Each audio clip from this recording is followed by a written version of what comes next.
आज हम लोग बात करने वाले हैं बीए पार्ट 1 हिस्ट्री ऑनर्स का चैप्टर 6 पूरा अच्छा तरह से कंप्लीट हो गया था और उसका ऑब्जेक्टिव क्वेश्चन था। ऑब्जेक्टिव क्वेश्चन भी देख लिए थे। अब हम लोग सब्जेक्टिव क्वेश्चन देख रहे थे। अगर इससे पहले वाला भाग का वीडियो नहीं देखा है, यानी कि चैप्टर 6 तक आपने नहीं देखा है या ऑब्जेक्टिव क्वेश्चन नहीं देखा है, तो लिंक डिस्क्रिप्शन में होगा प्लेलिस्ट का, वहां से देख सकते हैं या प्लेलिस्ट में जाकर देख सकते हैं। अब ये हम लोग स्पेशल बैच के तहत पढ़ रहे हैं, तो इसमें क्या करवाते हैं, पहले चैप्टर कंप्लीट करवाते हैं। तो चैप्टर तो कंप्लीट हो गया है। अब उसके बाद ऑब्जेक्टिव क्वेश्चन वो भी कंप्लीट हो गया है। अब इसके बाद सब्जेक्टिव क्वेश्चन कंप्लीट होगा, उसके बाद हम मॉडल सेट देंगे। तो हम लोगों का पहला क्वेश्चन जो था वो कंप्लीट हो गया था। अगर ये पहला वाला क्वेश्चन, इससे पहले वाला भाग का वीडियो आप नहीं देखे सब्जेक्टिव क्वेश्चन वाला, तो उसका भी लिंक डिस्क्रिप्शन में होगा, प्लेलिस्ट वहां से देख सकते हैं या प्लेलिस्ट में जाकर देख सकते हैं। अब ये हम लोगों का दूसरा क्वेश्चन है।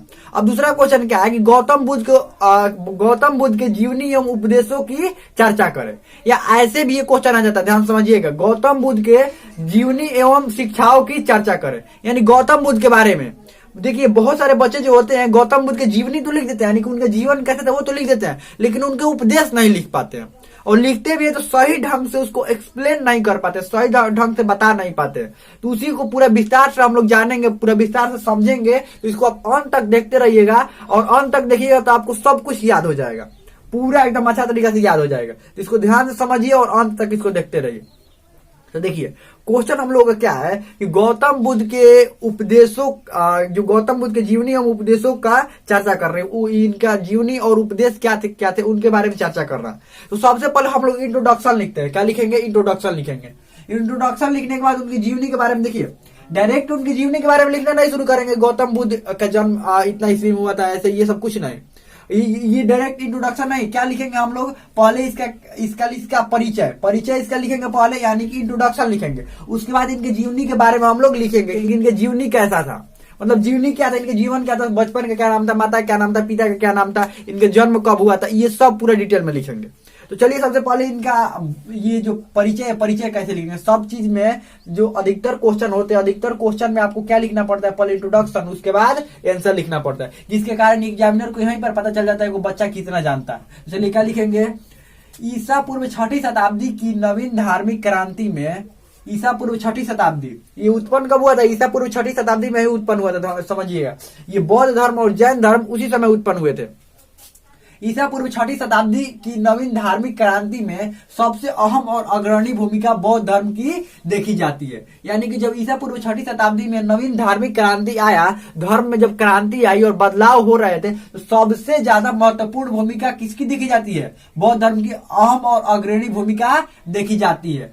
यह धर्म आम जन जीवन को प्रभावित करता है। ये धर्म कैसा था? ये आम जन जीवन को प्रभावित करता था। राजा को तो प्रभावित करता ही था, साथ में आम जन जीवन को भी क्या करता था? प्रभावित करता था। तो यहाँ पर ये भी लिख सकते हैं कि यह राजा के साथ साथ आम जन जीवन को भी प्रभावित करता था। ये अपने से बड़ा, जितना आप बड़ा यहाँ पर इंट्रोडक्शन लिखेंगे ना, इतना बड़ा लिखिए, इतना बड़ा लिखिए, ज्यादा बड़ा नहीं, इतना क्या ऐसा कि हाँ पढ़ा जा सके, ये नहीं कि पूरा बड़ा लिख दीजिए, मतलब इतना इंट्रोडक्शन होना चाहिए। आगे बढ़ते हैं। और बौद्ध धर्म के संस्थापक गौतम बुद्ध है, यानी कि यहाँ पर संस्थापक भी लिख देना है, गौतम बुद्ध है। अब उसके बाद महात्मा बुद्ध या गौतम बुद्ध, यहाँ पर गौतम बुद्ध भी लिख सकते हैं, महात्मा बुद्ध यहाँ पर लिखे हैं, ठीक है। गौतम बुद्ध भी यहाँ पर गौतम बुद्ध लिख देते हैं। गौतम बुद्ध का जीवन, गौतम बुद्ध का जीवन लिखकर अंडरलाइन डैश करेंगे। अब एग्जामिनर जब चेक करेगा कॉपी, तो ये तो पढ़ेगा ही, साथ में यहाँ पर अंडरलाइन डैश किया और क्वेश्चन में भी क्या, उनके जीवन के बारे में, यानी कि जीवनी लिखना है। तो एग्जामिनर क्या समझेगा? हाँ ये बच्चा यहाँ से लिखना, आप जीवनी के बारे में शुरू किया। तो यहाँ पर आप गौतम बुद्ध के जीवन के बारे में लिखेंगे। गौतम बुद्ध यह बौद्ध धर्म के संस्थापक थे। इनका जन्म 563 ईसा पूर्व में हुआ था। ये तो आप लोगों को पता है। ये जन्म हम पूरा नहीं लिखेंगे, आप पूरा लिखिएगा, आप अपने कॉपी में लिखिए पूरा। ये जो हम बोल रहे हैं, अभी हम जो बोल रहे हैं उसको अपने कॉपी में लिखते जाइए, नोट्स में ये सब लिखते जाइए। जब हम इसका मॉडल सेट देंगे और आंसर राइटिंग आप लोग जब करेंगे, तो उस समय आप लोगों को लिखने में मदद मिलेगा यहाँ से। तो इसको ध्यान समझिए और लिखते जाइए, लिखना शुरू कीजिए। यहाँ से आपको पैराग्राफ का मतलब ऐसे लिखना है। हम अभी ऐसे ही बता रहे हैं आपको, जन्म हम लिख देंगे, जो महत्वपूर्ण बातें होगी यहाँ पर लिख देंगे, और आप जो हम बोल रहे हैं वो सब लिखते जाइए। यहाँ पर लिखिए बौद्ध धर्म के संस्थापक गौतम बुद्ध हैं, या गौतम बुद्ध थे। बौद्ध धर्म के संस्थापक गौतम बुद्ध थे। इनका जन्म 563 ईसा पूर्व में हुआ था। 563 ईसा पूर्व में, यहाँ पर पूर्व में लुम्बिनी नामक ग्राम में, कहा? लुम्बिनी नामक ग्राम में, लुम्बिनी नामक ग्राम में कपिलवस्तु के निकट हुआ था। लुम्बिनी नामक ग्राम में कपिलवस्तु के निकट हुआ था। कपिलवस्तु के निकट। यहाँ पर लुम्बिनी के बाद कोष्ठ में नेपाल भी लिख सकते हैं, ध्यान रखिएगा। लुम्बिनी नेपाल में, कोष्ठ में क्या लिख सकते हैं? नेपाल। इनका जन्म कपिलवस्तु के निकट हुआ था, निकट हुआ। उसके बाद देखिए क्या हम यहाँ पर लिखे, कपिलवस्तु के निकट हुआ। इनके पिता का नाम, अब पिता का नाम लिखेंगे, क्या लिखेंगे यहाँ पर? इनके पिता का नाम क्या था? नाम पिता का सुदोधन। इनके पिता का नाम सुदोधन, जो कि शाक के कुल के प्रधान थे। क्या लिखेंगे? शाक के कुल के प्रधान। अब देखिए इसके बाद हम उपदेश लिखवाना शुरू करेंगे। इसको आपको ध्यान से समझना है, ध्यान रखिएगा। इसको आपको ध्यान से, इसको भी समझना है। पिता का नाम सुदोधन था, जो कि शाक के कुल के प्रधान थे, तथा माता का नाम महामाया था। ये सब लिखना है। माता का नाम क्या था? माता का नाम महामाया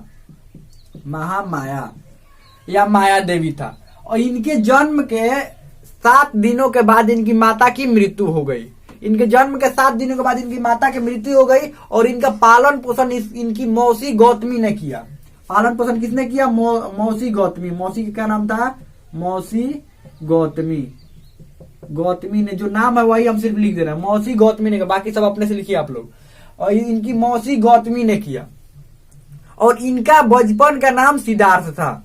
इनका बचपन का नाम क्या था? सिद्धार्थ था। इनके पिता इनको राजा बनाना चाहते थे। इनके पिता इनको अपने जगह पर, यहाँ पर लिख सकते हैं कि अपने जगह पर राजा बनाना चाहते थे। लेकिन इनका मन, गौतम बुद्ध का मन संन्यास की ओर अग्रसर हो रहा था। गौतम बुद्ध का मन संन्यास की ओर अग्रसर हो रहा था, जिसके कारण इनके पिता ने इनकी शादी 16 वर्ष की आयु में करवा दी। 16 वर्ष की आयु में करवा दी। और इनकी पत्नी का नाम यशोधरा था। पत्नी का नाम क्या था? पत्नी का नाम यशोधरा। पत्नी का नाम यशोधरा था। लेकिन इसके बाद भी ये सन्यास की ओर ही अग्रसर होते रहे। शादी के बाद भी ये सन्यास की ओर इनका मन अग्रसर होता रहा। और महल से बाहर निकलने की बार बार इच्छा प्रकट करते थे। एक बार ये महल से बाहर निकले और उसके बाद इनको 4 दृश्य दिखा। उसके बाद मनुष्य जीवन का, यहाँ पर लिख सकते हैं, उसके बाद मनुष्य जीवन का इनको 4 दृश्य दिखा। अब 4 दृश्यों को कैसे लिख सकते हैं? ये लिख लिया होंगे ना, मिटा देते हैं। 4 दृश्य दिखा, लिख लिया ना, मनुष्य जीवन का 4 दृश्य दिखा। अब यहाँ पर 4 दृश्यों को ऐसे लिखेंगे, देखिए ऐसे 4 दृश्य लिख लिए। और ऐसे करके और 1 नंबर में क्या लिखेंगे? वृद्ध व्यक्ति।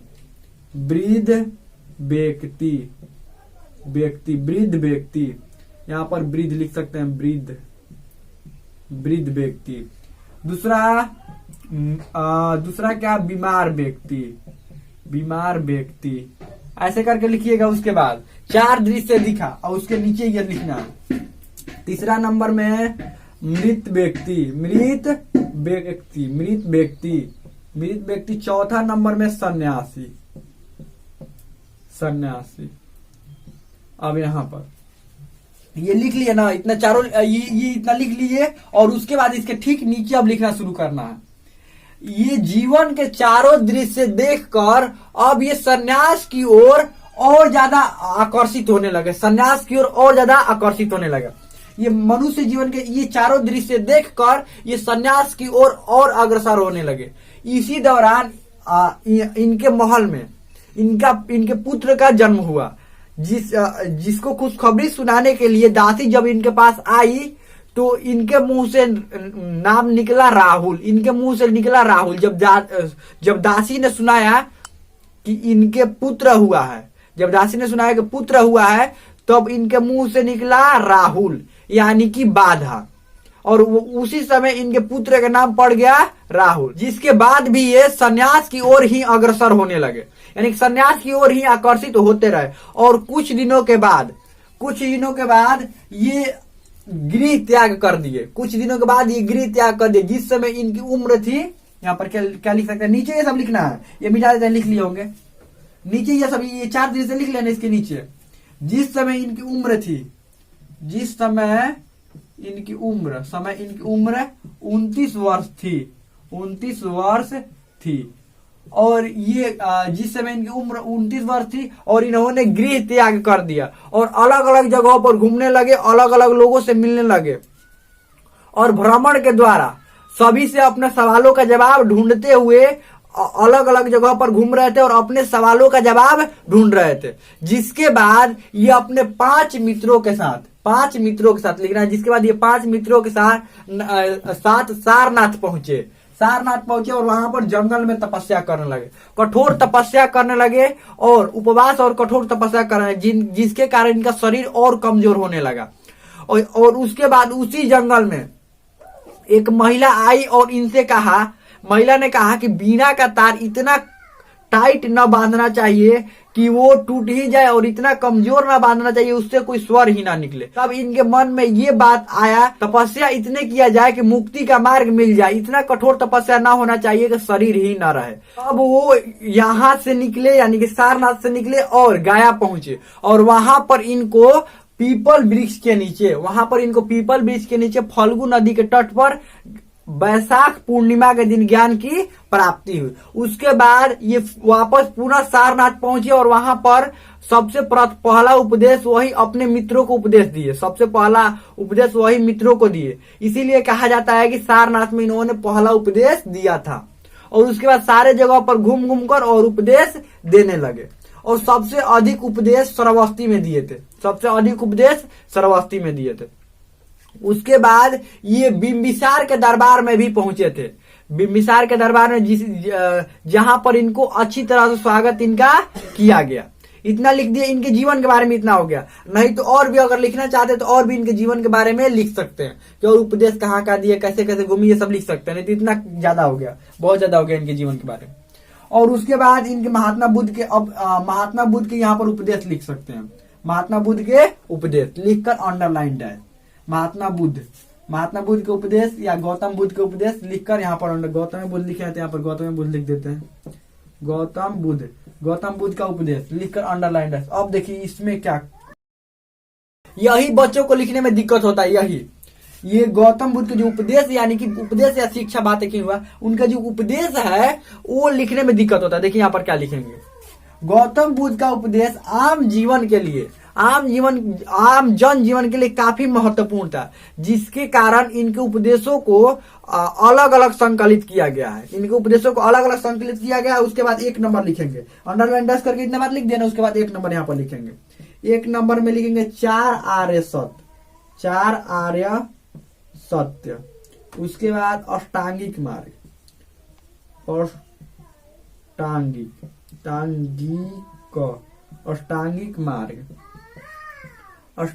मार्ग, ये दोनों लिख लिए। और उसके बाद यहाँ पर लिखने के बाद फिर यहाँ पर लिखेंगे 4 आर्य सत्य लिखेंगे नीचे, 4 आर्य सत्य। अब इसमें लिखना शुरू करेंगे, आर्य सत्य। गौतम बुद्ध ने 4 आर्य सत्य बताया, यहाँ पर लिखना है गौतम बुद्ध ने 4 आर्य सत्य बताया है, जिसमें पहला 1 नंबर देना, 4 आर्य सत्य बताया। इतना लिखकर उसके बाद 1 नंबर में देना है दुख। क्या लिखना है, दुख लिखकर यहाँ पर अब अंडरलाइन डैश कर देना है। गौतम बुद्ध ने कहा है कि गौतम बुद्ध ने कहा है संसार दुखों से भरा हुआ है, सभी प्राणी दुखों से ग्रसित है और ये जीवन मरण और जन्म दुखों से भरा हुआ है। जीवन एक समुद्र की तरह है जहां पर दुख ही दुख है, इच्छा पूर्ति न होने पर दुख या मोह माया से दुख, ये चारों तरफ से हम दुखों से घिरे हुए हैं। देखिए अब दूसरा नंबर में क्या था, दुख समुदाय।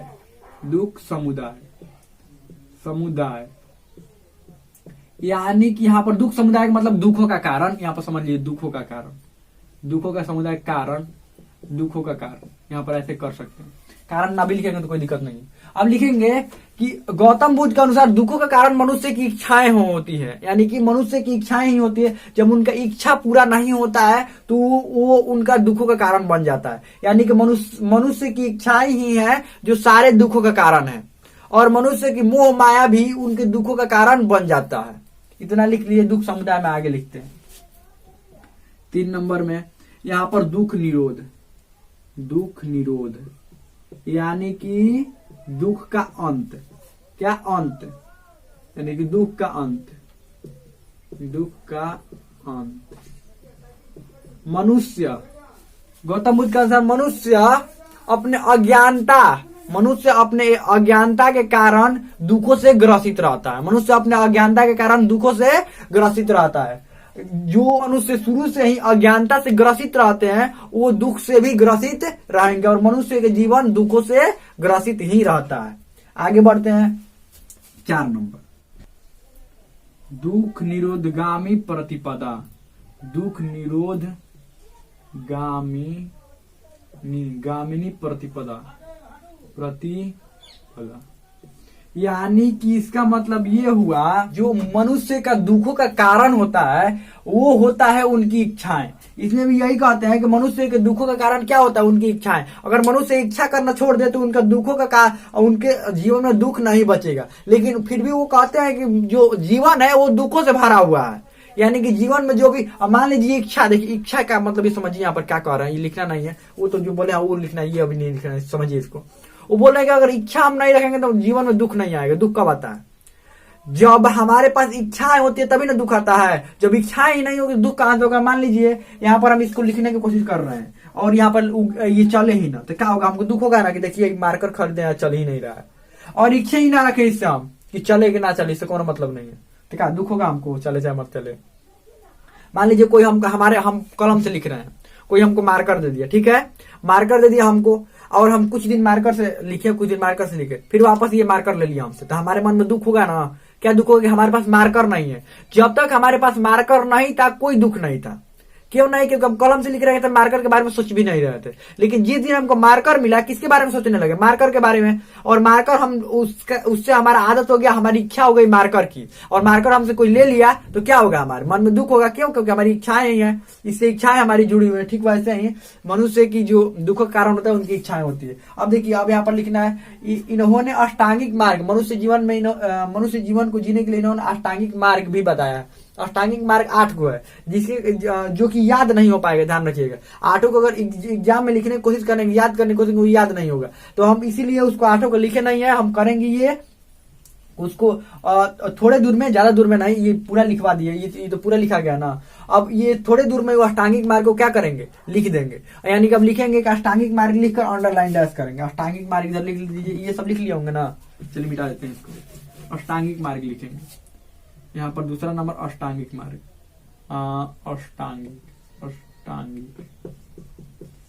मार्ग लिखकर अंडरलाइन डैश करेंगे। तो ये आप लिखेंगे, गौतम बुद्ध द्वारा दिए गए अष्टांगिक मार्ग भी मनुष्य जीवन में काफी उपयोगी है।